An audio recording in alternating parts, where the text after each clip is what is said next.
তাহলে আজকের এই 3 দিন ব্যাপী যে আলোচনা হচ্ছে আপনাদের সামনে, আপনারা এখান থেকে দেখবেন যে কোরআন আমাদের কিভাবে বলতেছে। আমরা কিন্তু সবাই ধর্ম মানতেছি।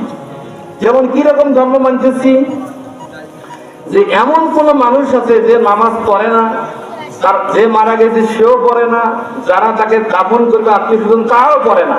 সেই লাশটাকে যদি কোনো হুজুরে মাটি না দেয়, কোনো মসজিদের হুজুর, যে কোনো হুজুর মাটি না দেয়, তাহলে কি আপনারা তার প্রতি সন্তুষ্ট না বেজার হবেন? এবং এমনকি মারামারিও তৈরি হইতে পারে, এমনকি মামলা মোকদ্দমাও হবে। কিন্তু কি হবে কি হবে না বলেন দিই আপনার কথাটা?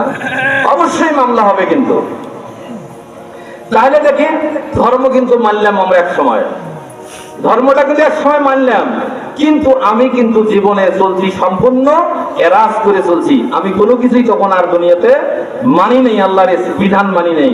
কিন্তু এখন যদি আমাকে এইভাবে মাটি দেওয়া না হয়, তাহলে আমি কিন্তু খুব অসন্তুষ্ট। আর আমার যদি এই 5 পীরের হাটের সমান মানুষ তৈরি হয়, আপনারা কইবেন এই লোকটা বেহেশতি। তাহলে কেন?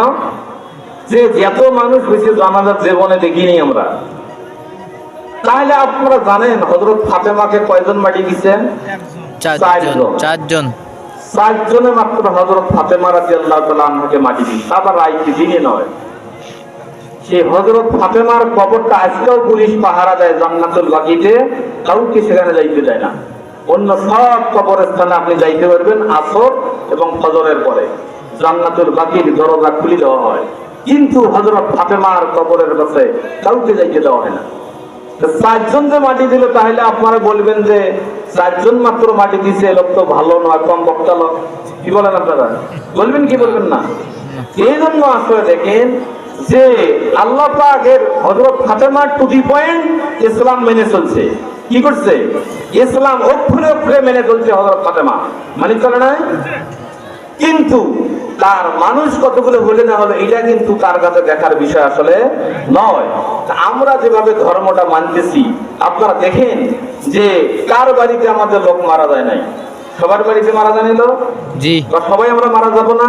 জি। যদি মারা যেতেই হয়, ওখানে যদি কিছু থেকে থাকে, তখন আপনি কি দিবেন? ওরা টাকা দেব। কত টাকা? তো এক হুজুরি করলে যে 4 লাখ টাকা দেন, গরব দিয়ে মাটি দেন। এখন যদি মনকার নবীর আসি কয় 4 লাখ 1 টাকা লাগবে,